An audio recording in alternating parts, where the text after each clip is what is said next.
क्या आप भी सिर्फ एक हाउसवाइफ बन के रह गई हैं? घर के काम भी पूरे हों और सिलाई से हर माह अपनी कमाई भी हो। अगर आपको सिलाई आती है और फिर भी आप दूसरों पर मुनहसर हैं, तो आज ही से अपनी सिलाई मशीन उठाएं, क्योंकि यही आपका अपना बिजनेस और आपकी पहचान बनने वाली है। और यही नहीं, अगर आपको सिलाई नहीं भी आती है तो और कारोबार के बारे में भी आपको बताने वाली हूँ, तो वीडियो को आपने एंड तक देखना है। अस्सलाम वालेकुम, welcome back to my motivational video. आप सब कैसी हैं? उम्मीद करती हूँ सब खैरियत से होंगी। अल्हम्दुलिल्लाह मैं भी खैरियत से हूँ। और बैकग्राउंड में आप देख रही हैं कि मैं अब ट्राउज़र की कटिंग करूंगी, मियानी साथ में डालूंगी और पहले अच्छे से कपड़ा प्रेस करूंगी, फिर उसके बाद कटिंग करूंगी और फिर स्टिचिंग करूंगी। और अगर यहाँ पे समझ ना आए तो मेरे दूसरे चैनल पर चले जाइएगा, वहाँ पर मैं इंशाल्लाह अपलोड करूंगी वॉइस ओवर के साथ, तमाम डिटेलिंग के साथ। आप बनाना सीख जाएंगे। अगर आपके पास कपड़ा कम भी है तो बहुत आसान तरीके से मैं इसमें सिखा रही हूँ।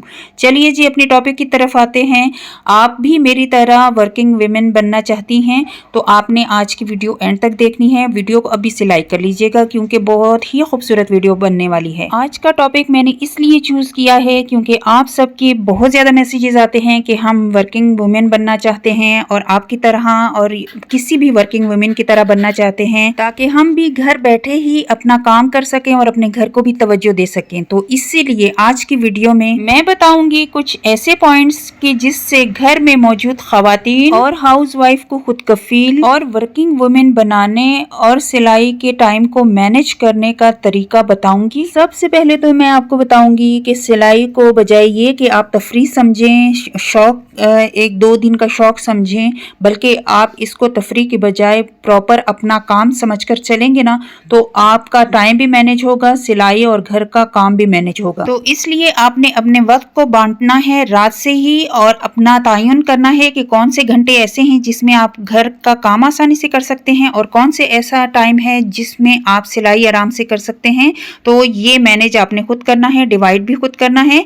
और अगर आपसे नहीं हो पाता तो मेरी काफ़ी वीडियो इस बारे में मौजूद हैं टाइम मैनेजमेंट की, तो आपने लाजमी जाकर वो देख लेनी है, आपको आइडिया हो जाएगा। क्योंकि अगर आप सिलाई करना चाहती हैं ना, तो इसको अपने प्रोफेशनल अपना बनाना है। ये नहीं है कि आपने बस एक दो दिन सिलाई की, मोटिवेट होके और फिर सिलाई बिल्कुल छोड़ दी और कई महीनों बाद आप कर रही हैं। इसमें आपने प्रोफेशनल वे में चलना होता है, टाइम मैनेज करना होता है। सिलाई और घर के काम दोनों करेंगी तो आगे चल पाएंगी, वरना तो कोई भी काम रह गया तो शामत आपकी ही आएगी। अगर आप सिलाई में वक्त बचाना चाहते हैं तो कोशिश करें कि रात में या सुबह जिस टाइम भी आप कटिंग करते हैं वो आपने अपना टाइम खुद सेलेक्ट करना है। लेकिन करना आपने ये है कि 2 3 4 सूट जो हैं वो एक साथ ही कटिंग कर लें, ताकि आपका वक्त भी बचे। और इस तरह वाकई में बहुत ज़्यादा वक्त आपका बच जाता है। मैं इसी तरह से ही करती हूँ। और साथ के साथ आपने टू डू लिस्ट में ये भी लिख लेना है अपने लिए, अपने यादाश्त के लिए, कि कल मैंने इतना कपड़ा सीना है या कटिंग करना है, कितने सूट सीने हैं या कटिंग करने हैं। ये भी आप अपनी ताकत, अपनी मेहनत और अपने टाइम के मुताबिक सेलेक्ट करेंगे। अगर मैं दिन में 2-3 सूट सीती हूँ या एक सूट सीती हूँ, तो आप अपनी ताकत के मुताबिक, अपनी मेहनत के मुताबिक ही सिएंगे और उसी मुताबिक आपने टू डू लिस्ट में लिखना है।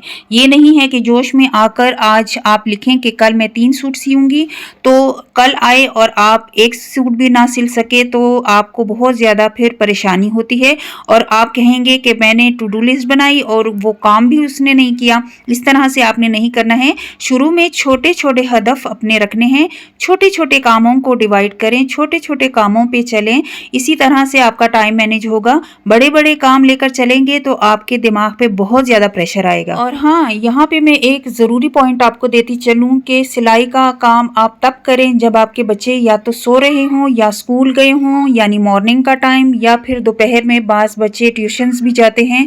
तो आपने ऐसा टाइम सेलेक्ट करना है कि जिस टाइम में आप बच्चों से फ्री हों, अगर आपके बच्चे छोटे हैं। अगर बड़े हैं तो बड़े बच्चों के भी काम होते हैं, उनके कामों को निपटा कर या देर से वेर से जितना जो भी टाइम आपको मिलता है तो उस मुताबिक आपने सिलाई करनी है। ये तो हो गए सिलाई और घर के कामों की टाइम मैनेजमेंट। तो अब चलते हैं कि आप हाउस वाइफ से वर्किंग वुमेन कैसे बन सकती हैं और कौन कौन से ऐसे तरीके हैं, तो इस बारे में अब बात करते हैं। सबसे पहले है, आप घर पर रेडीमेड सूट्स का कारोबार भी कर सकते हैं। अगर आप खुद सिलाई जानते हैं, खुद कर लिया करें। अगर नहीं जानते, किसी से सिलवा लिया करें, बल्क में कपड़ा लाकर, क्योंकि वो आसान आपको पड़ता है, तो सिलाई करवा लिया करें। या फिर आप किसी ऐसी मार्केट चले जाएं जहां पे बल्क में कपड़े बहुत आसानी से और जो सस्ते मिल जाते हैं, तो बजट के हिसाब से आप ले आएं और घर में सेल करें। और सेल करने का तरीका भी आपने जानना है कि किस तरह से सेल करने हैं। अच्छा जी, इसके साथ साथ दूसरा काम मैं आपको बता देती हूँ कि आप जो स्टिचिंग करती हैं, सिलाई करती हैं, अक्सर आजकल ब्रांड के सूट्स आते हैं, उनमें कपड़ा बहुत ज़्यादा होता है, कपड़ा काफ़ी बच जाता है।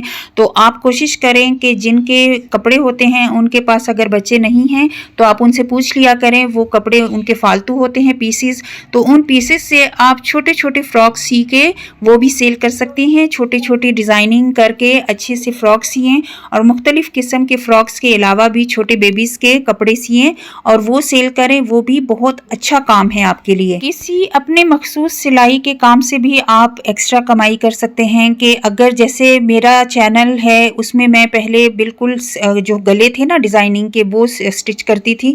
और ये साथ में मैं आपको दिखा रही हूँ कि स्टिचिंग से पहले मैं चाय पी रही हूँ और मुझे बहुत अच्छा लगता है। मैं पहले चाय पीती हूँ, चाय के साथ हल्के फुल्के मैं कुछ ले लेती हूँ ताकि एनर्जी भी साथ में आए, और फिर उसके बाद फुल एनर्जी से मैं अपनी स्टिचिंग और कटिंग स्टार्ट कर लेती हूँ। अच्छा, तो ये टॉपिक पे आते हैं। तो इसके लिए मैंने सबको ऑफर दी हुई थी कि मैं सिर्फ गले की स्टिचिंग भी करती हूँ और अच्छा खासा डिज़ाइनर गला बनाती हूँ। तो आप बेशक सूट्स अपना खुद सी लिया करें, लेकिन गले में मुझसे सिलवा लिया करें। मैं अपने मुनासिब जो कीमत है वो ले लिया करूँगी और आपको भी वारा करेगा।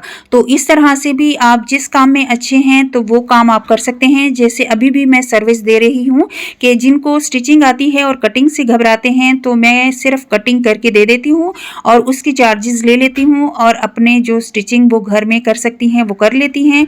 या किसी के पास बल्क में कोई इस तरह के आते हैं या मेरे पास आते हैं, मैं किसी को ऑफर कर लेती हूँ कि कटिंग मैं खुद कर लिया करूँगी और स्टिचिंग आप कर लें।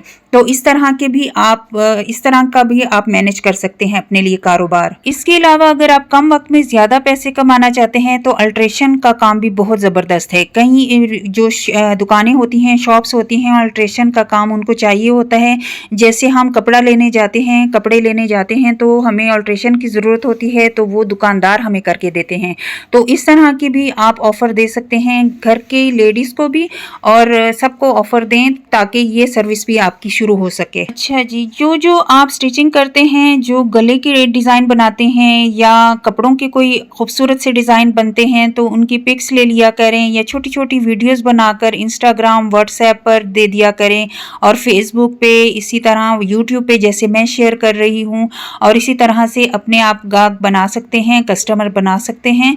तो मैं भी यहाँ पे बताना चाहती हूँ कि अगर ऑनलाइन मुझसे कोई स्टिचिंग करवाना चाहे और मेरी डिज़ाइनिंग तो साथ के साथ आप देख ही रहे होते हैं, मेरे दूसरे चैनल पर जाकर भी आप मेरे डिज़ाइन किए हुए सूट्स देख सकते हैं, स्टिच किए हुए। तो आप भी मुझसे रब्ता कर सकते हैं और मैं भी इंशाल्लाह जो ऑनलाइन डिज़ाइनिंग है वो करती हूँ और स्टिच करके देती हूँ, जिसमें बाहर के भी काफ़ी कपड़े मेरे पास आ जाते हैं, ऑर्डर्स आ जाते हैं। तो बस यही है कि इसमें आप अपना काम बढ़ा सकते हैं इसी तरह करके। सिलाई के साथ साथ और सिलाई के अलावा भी आप इस तरह कर सकते हैं कि कपड़े सेल कर सकते हैं। लेडीज़ के कपड़े लेकर आया करें बल्क में, वो आपको बचत के हिसाब से मिल जाते हैं और आप घर में सेल किया करें। और इसके अलावा जो स्टिचिंग अगर आप नहीं भी करती हैं तो घर में आप लेसेस वगैरह रखें। ये भी बहुत अच्छा कारोबार है, बहुत अच्छा बिजनेस है कि लेसेस वगैरह आपने रखी, इलास्टिक वगैरह, बुकरम, बटन वगैरह सब कुछ आप जो सिलाई की सारी चीज़ें हैं ना वो रखें। अगर आप सिलाई करती हैं तब तो आपको बहुत भी ज़्यादा फ़ायदा हो जाएगा, क्योंकि इसमें ये भी होता है कि कस्टमर वैसे आपके बनते हैं नहीं बनते, लेसेस और इन चीज़ों की वजह से आपके कस्टमर बहुत ज़्यादा बनने शुरू हो जाएंगे, आपको डबल फ़ायदा होगा। अगर ये भी आप नहीं कर सकते तो आप इस तरह करें, घर में ट्यूशन स्टार्ट कर लें। लेकिन उसके लिए ये है कि आपकी जो एजुकेशन है वो अच्छी खासी होनी चाहिए। ट्यूशन्स भी मैं पढ़ा चुकी हूँ, लेकिन उसके लिए ये है कि आपको अवेलेबिलिटी आपकी बहुत ज़रूरी है, आपने अवेलेबल रहना है उसी टाइम पे। तो ये ज़रा मेरे लिए मुश्किल हो जाता था।